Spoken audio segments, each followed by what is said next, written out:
The world's dependence on OPEC oil could be coming to an end. Vast quantities of oil and gas have been discovered in Israel, potentially rivaling the huge reserves of Saudi Arabia. Larry Solomon is the executive director of Energy Probe and joins us now to tell us all about it. Hey, Larry. Hi, how are you? Hard for some people to believe that Israel could have the energy reserves of Saudi Arabia. Give us some history on this, because this is extremely recent.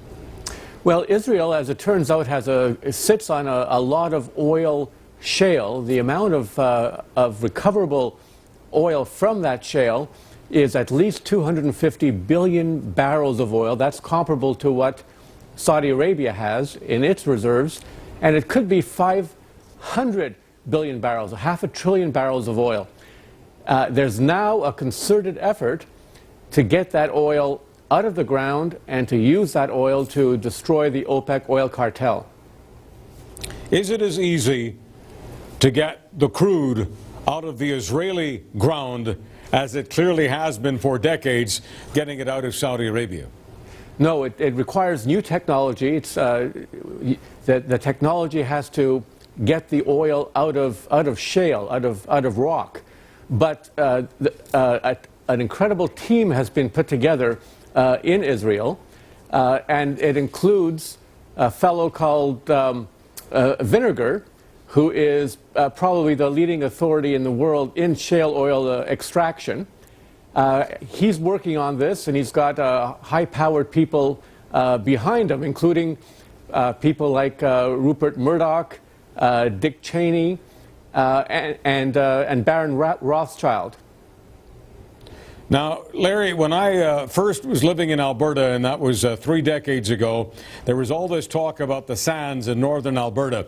And people said the talk is ridiculous. It doesn't matter what is in there. In order to mine it, in order to extract it, in order to do what needs to be done, the price of oil has to be significantly higher. I don't have to tell you that 3 decades ago, oil was a lot lower than it is right now. Well, of course, we know the history. The price of oil went up and up and up, and eventually it became profitable.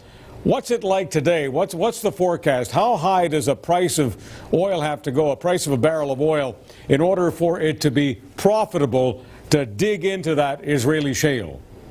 Well, not that much. With the new technology that the Israelis think they have, it'll be just $35 to $40 a barrel. So that's much less than it costs to extract oil from the tar sands, for example. So at that rate, they expect to be extremely profitable, and they expect to be producing a lot of oil.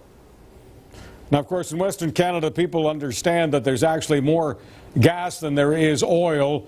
And if only the price of natural gas went back to what most people think it ought to be, that would be very, very good news for Western Canada and all of Canada in terms of revenues. Natural gas has been on a low, and one of the reasons it's been on a low is because so much natural gas has been discovered in various parts of the world. So help me with this. Are we also talking about not just oil in the Israeli ground, but a lot of natural gas as well? What do you know about that? Well, we are. For one thing, there's natural gas that's going to be produced along with the shale oil. And that natural gas will be used to provide the heat that the shale oil extraction is going to require. But in addition to that, vast quantities of natural gas have been found off the Mediterranean, on Israeli, off Israeli shores. And that natural gas is being developed now. And it's going to be exported to Greece, and from Greece to other parts of Europe. All right, take me to the geopolitics now, because I know that's where the conversation ends up going when you talk about the Middle East. For the last number of years, there has been a lot of, with all due respect and with all due respect and with all due respect, done for the countries of OPEC, not because of how they run their countries, not because of their wonderful human rights, simply because of what's in the ground. Do you think that reverence and deference toward some of those countries will disappear once the Israelis match Saudi Arabia with oil and natural gas? I do think that will happen. You know, people forget that before the OPEC oil crisis of 1973, Israel was actually the darling of the West. Now it's a pariah, but then it was a darling. It was even a darling among the left, among liberals. That changed when when prices of oil went very high, Israel was seen as the cause of those high oil prices. Remove that cause, have Israel able to supply the West, and also have Israel able to supply oil shale technology to European countries, because there's a great deal of oil shale that is around the world, including in Europe, which is desperate for oil. Israel wants to develop the oil in European countries to free them from Arab dependence. Now, Larry, here's something I don't think that you've been writing about, so I'm just, picking this one out of thin air based on the conversation that you're offering us. But we all know that Israel and Palestine are in the same part of the world. They're neighbors, and so people watching naturally are asking the question, well, if there's all this oil and nat gas inside Israel, is it possible that Palestine's got some too? Because they need that a lot for their own economy. What do you think, Larry? Well, it's actually been surveyed by the U.S. Survey, and what they found is that there's a great deal of oil shale and gas in Israel, also in Jordan, but none in the West Bank, and no oil shale in Gaza either.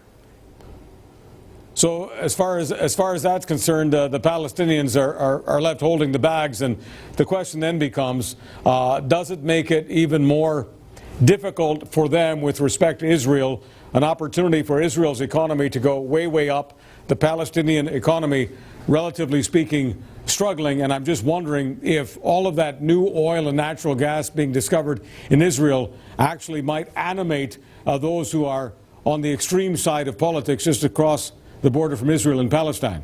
Well, I think actually that shouldn't be the case. For one thing, because none of this oil is on disputed land, that shouldn't be a sticking point with any ultimate peace resolution. And the Palestinians are actually benefiting. Whenever the Israeli economy does very well, as it has been, the Palestinian economy also does well, because it benefits from the trade with Israel. So in fact, the Palestinian Arabs are doing very well compared to, for example, Arabs in neighboring countries that don't have the same benefit of trade with Israel. So the more affluent that Israel becomes, the more affluent that Palestinians in the West Bank should become. The West Bank economy in the last couple of years has actually grown in double digits, although they start from a very low base.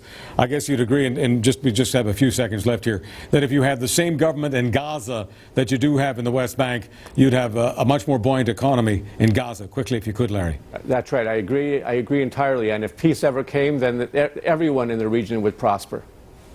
Larry Solomon of Energy Probe, thank you very much as always. My pleasure, Charles. Appreciate what you have to